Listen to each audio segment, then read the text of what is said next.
Greetings in the name of the Lord Jesus Christ to all who share this time of meditation, irrespective of who they are or where they are, what their religious, denominational, cultural, linguistic, regional identities are. For our Sunday morning meditation, let me take a verse from the 14th chapter of John's Gospel, verse 27, which I read. This is what Jesus says: "Peace I leave with you, my peace I give you, not as the world gives do I give to you. Let not your hearts be troubled, neither let them be afraid." Jesus is offering peace, his peace. May God remove from our minds the resistance of entrenched stereotypical notions, so that the light of divine truth may enter our lives, deliver us from within, and make us a new creation. Now, Jesus very clearly makes a distinction between the peace that he offers and the peace that the world pursues. We are undertaking this meditation with Manipur as the background.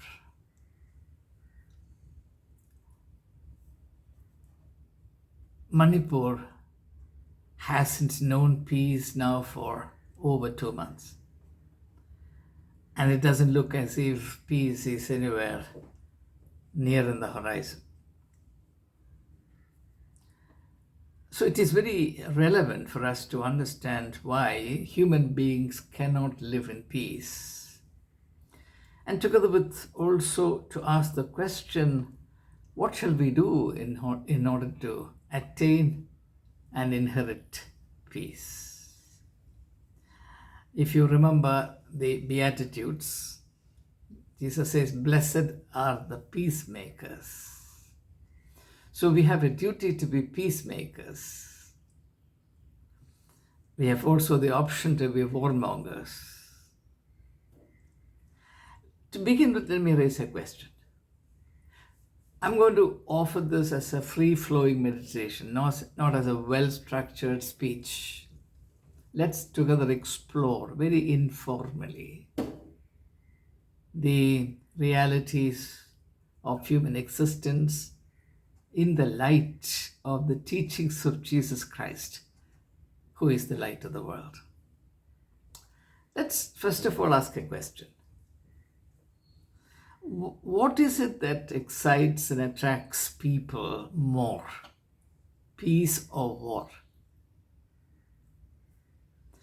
In history, down to this day, humankind has made supreme sacrifices for war. The best of our resources, the best of our material wealth, the best of our manpower has been at all times sacrifices to the monster of war. Whereas there have been very few takers for peace. Even today, you would not come across even 1% of the population who would be willing to suffer the slightest inconvenience for peace.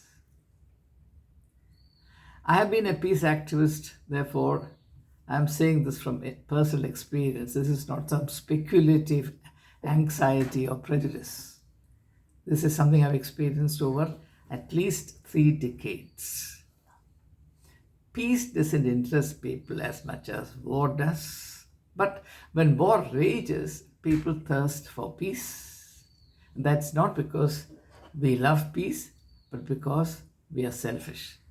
We don't want any harm to come to us, and we don't want our conveniences to be affected, uh, whereas we don't mind thousands and thousands perishing in the theater of war at a distance from which we are safe. This is precisely where we stand.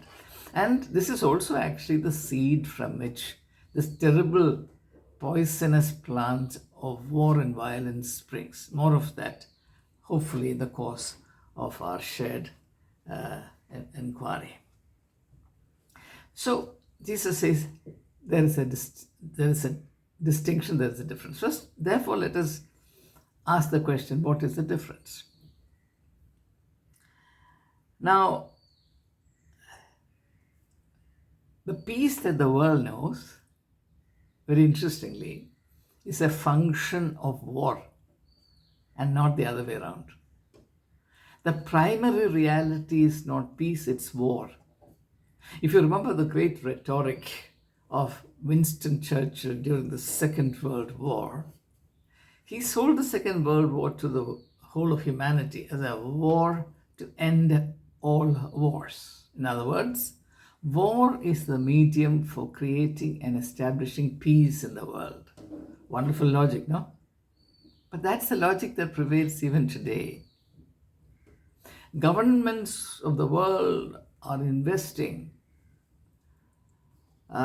unsustainable proportions of the national income in war making, preparation for war. It's called defense, and defense is usually preparation for war. This is not the time for me to go into a historical examination of the various attitudes to war and peace that prevail from, say, at least the time of Greek philosophers. It's a very engaging subject in itself. So, if you look at the idea of peace in the world, a good example of this is Pax Romana, or Roman peace. Peace prevailed in the world because of the Roman Empire. How did that peace prevail?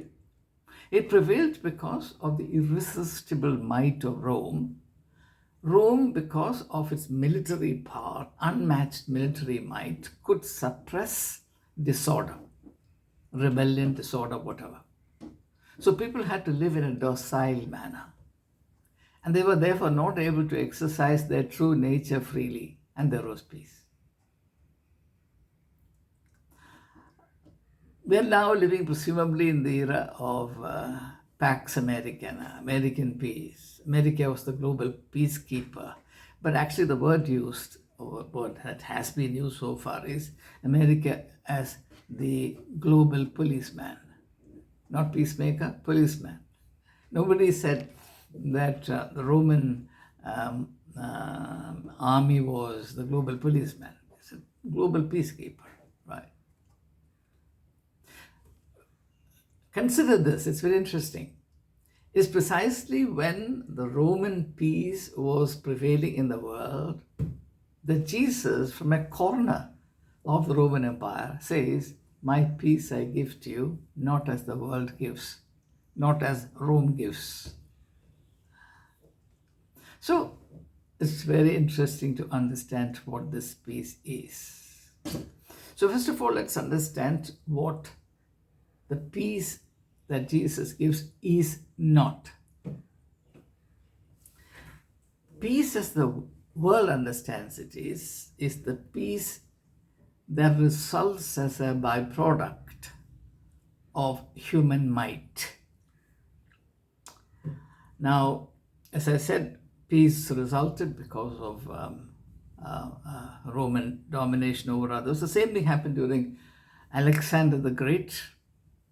The idea is that if you can conquer all the peoples of the world and bring them under the yoke of your control, then there will be peace in the world. Now, thinking realistically, I can see the logic of this. That is to say, if human beings are allowed to express their true nature without any external force to control and direct them, then the result will be surely anarchy. That's what Hope said. That's called living in nature, the life of nature, or living in the natural state. That's a better way of saying it. Living in a state of nature when everyone's hand will be at the throat of everyone else. That's more or less how Hobbes described that state. Why does Hobbes say this? Because Hobbes realized that human nature has an instinctive proclivity towards violence. Peace is not our natural choice. Peace is our choice by compulsion.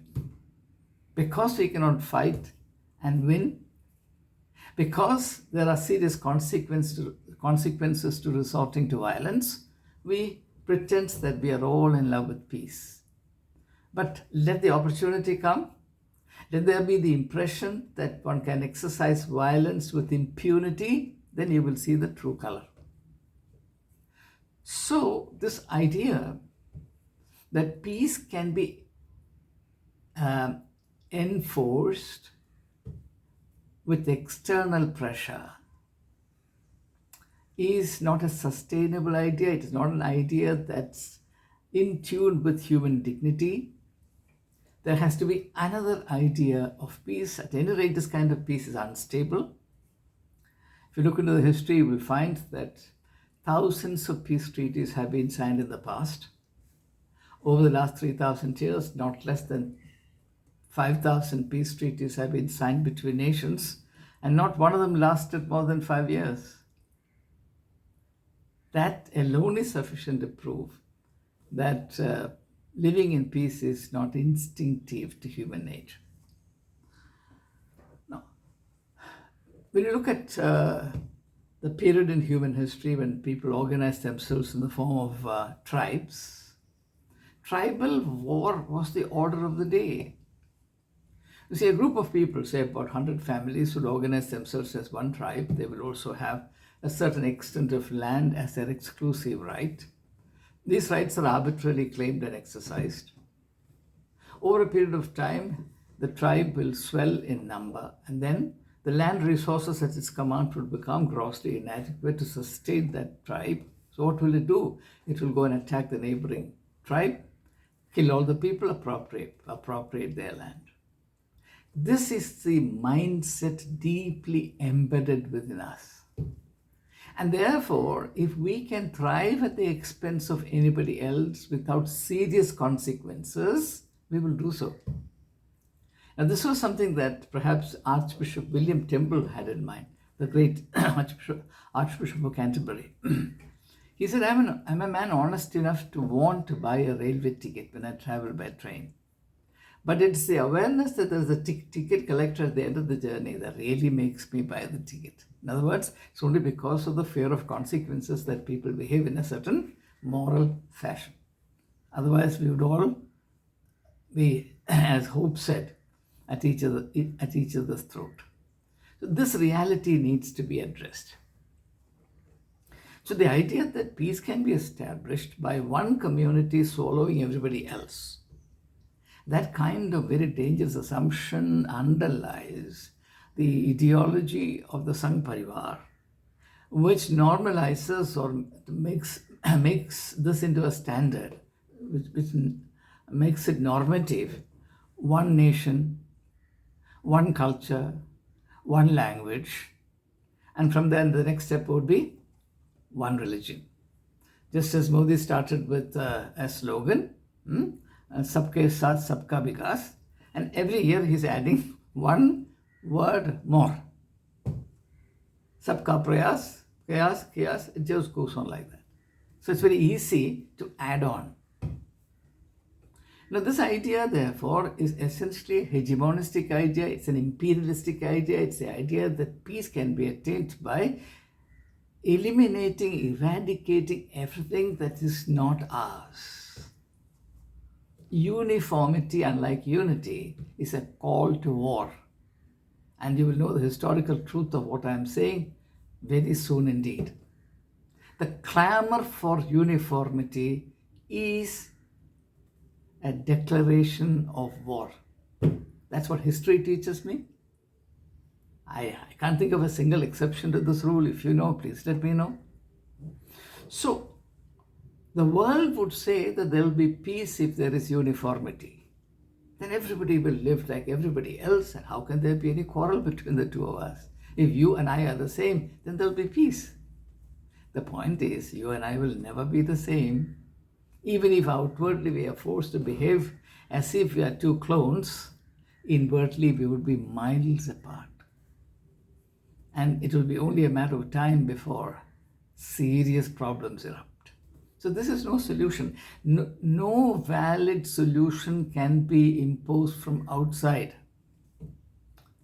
Therefore, we need to consider the logic of the peace that Jesus offers.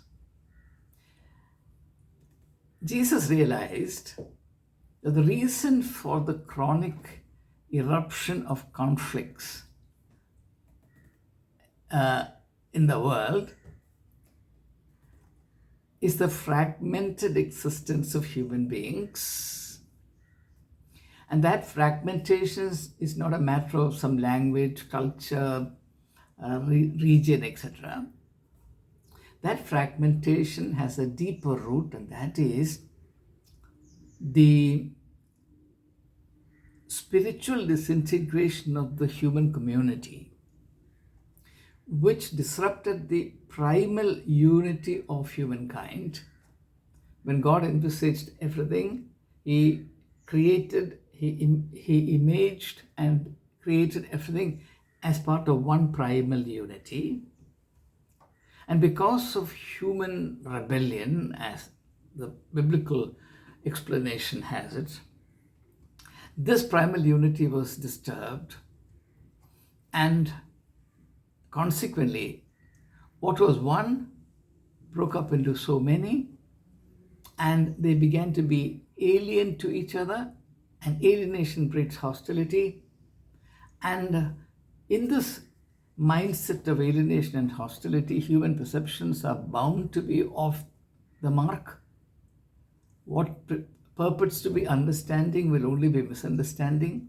And hence, this familiar aphorism, the remedy is worse than the malady, which is very true in this context.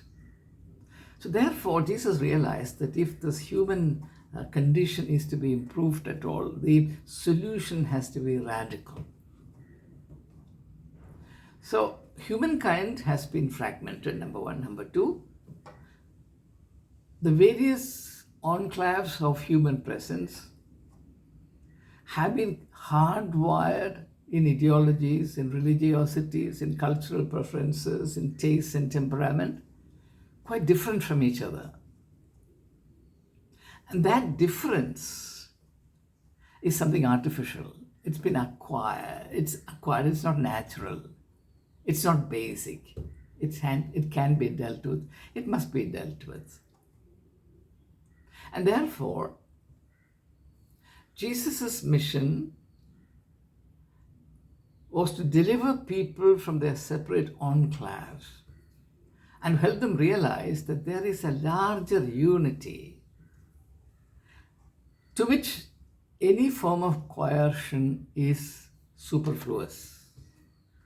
Rather, the use of force is completely inadmissible to it. Now, the second aspect of this problem of the humankind being broken up into various fragments and people being conditioned in this manner and that manner is that it has seriously crippled human growth and development. To be shut up in an enclave is also to be prevented from growing and developing as you otherwise you would have. In this context, it would be very instructive to remember Tagore's prayer for India as found in his collection of poems called the Gitanjali, where the mind is without fear and the head is held high, where knowledge is free, where the clear stream of reason has since lost into its way to the dreary desert sand of dead habit, where the mind is, the humanity has not been broken up into fragments, where the mind is held forward by the ever widening thought and action. That prayer is purely Christian prayer. Here, the poet is longing that humanity be delivered from these various enclaves of fragmented existence, and that they may attain true freedom, the freedom to know that we are all one. And this intuition exists in Hinduism in the form of the Advaita philosophy. That beyond all the pluralities, diversities that we see in the phenomenal world, there is the world of the Brahman, where all is one. This diversity, this differences that provoke conflict, etc. These are all illusions or the dispersions through the medium of time. Beyond the realm of time, these are invalid, they don't exist. There's only one reality, the ultimate reality, which is Brahman. We can also call it Paramatma. Christians believe in the Holy Spirit. So, when we reach this level of understanding, then we immediately realize that there is only one thing that would help us, and that is growing, developing ourselves to the uttermost. See, so long as we are shut up in small enclaves, we would think that our little limited growth will suffice. You know, like in the story by H.G. Wells, one-eyed king in the land of the blind. Right? If you are among the blind people, you are a great man, a great lady, if you have one eye, right? In the same manner, if you're shut up in enclaves of mediocrity, which is what religions have done to us, then there is absolutely no incentive to grow and develop. I believe that the main reason why Jesus came into this world is to give us an idea of what a fully developed human being ought to look like. Jesus is our benchmark. Now, when people grow and develop, they cease to be quarrelsome. I sincerely believe, and this is of course borne out by sociologists, anthropologists, etc., psychologists. Crime, for example, denotes a failure of human social imagination. Or putting the same idea in religious language, crime results because of our inability to empathize with the other. What does it mean to empathize with the other? The ability to realize that we are one with the other. This is the idea of universal kinship. Now, when is it that you realize that you and the other are the same? It's only when you grow beyond your present levels. There's a Zen story in which the master asks his disciples, when do you know that the night is gone and the morning has come? One of them says, when I see an animal, I know that it is a horse and not a donkey. I know that the morning has come. The master was not satisfied. Another disciple said, when I look at a tree at a distance and know that it is this tree and not the other tree, then I know that the morning has come. So, answers of this kind came one after the other. The master rejected all of them. Ultimately, the master himself gave the right answer. He said, when a person is coming from the other side, from a distance, and I see him or her, and I know that he or she is my brother, my sister, then indeed the darkness is gone, the night is gone, and morning is come. That denotes a certain degree of personal development. So long as people remain petty, underdeveloped, crude, vulgar, selfish, there will be conflicts, there will be war, there will be hate, there will be the expression of every form of depravity. There's only one remedy for all this, and that's the holistic, total development of the human person. The Chinese have a proverb which is perhaps very relevant here. It says, perhaps this proverb is attributed to Confucius. The proverb goes like this: if there is light in the soul of human beings, then there will be love in their relationships. If there is love in their relationships, there will be harmony at home. If there is harmony at home, there will be peace and order in the society. If there is peace and order in the society, there will be peace in the world. So, what is the seed of peace? It is that light in the soul of human beings. It's an amazingly accurate diagnosis or understanding of the situation. And it is in full agreement with the spiritual insight of Jesus Christ. Jesus says, I am the light of the world. Then he says, my peace I give unto you. My peace, the light of peace. And what is that light of peace? It is the incredible, miraculous development of every human being. Transformation. How stupid, how silly, how irrational it is to expect that people who are crude in their inner life, people who know no nobility, people who are worse than animals, people who suffer from serious degradations in their nature, people whose tastes are vulgar and brutal, bloodthirsty men and women, how can they live in peace? Under what dispensation? They will only rejoice in war. But as I said at the outset, rejoice in war provided it happens at a distance from which they are very safe. After all, who among us does not enjoy reading war reporting? You know, for example, that CNN, the American news channel, became globally popular during the Gulf War because they were the pioneers in carrying warfare into the living rooms of people globally. Now, of course, it is common entertainment. War is the most potent popular entertainment. Cruelty is popular entertainment. Vulgarity has more takers than nobility. And crudity, not refinement, excites people. So long as this harsh reality remains, there will not be peace in the world. Rest assured. Even religion will become a call to war.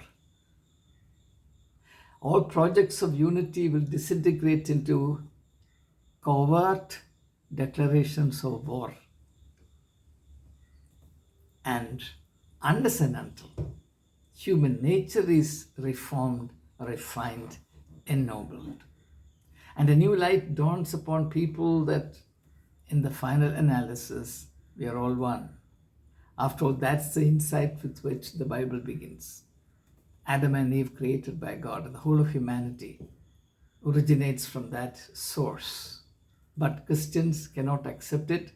They must go on fragmenting the human family and prove that they are superior to everyone else. And they contemplate the prospect of the vast majority of humankind frying themselves in hell. Such is the degradation that we have suffered. If at all that possibility exists, we must be crying 24/7, not gloating over it. So, we cannot receive God's peace. Our hearts are not ready to receive the divine blessing of peace. And the foremost Christian mission, the foremost spiritual mission today must be to cleanse the inner life of people to the extent that they would be willing to welcome peace into their lives. We are light years away from that. That's what Jesus says. My peace I give unto you, not as the world gives, but my peace I give unto you. God bless you.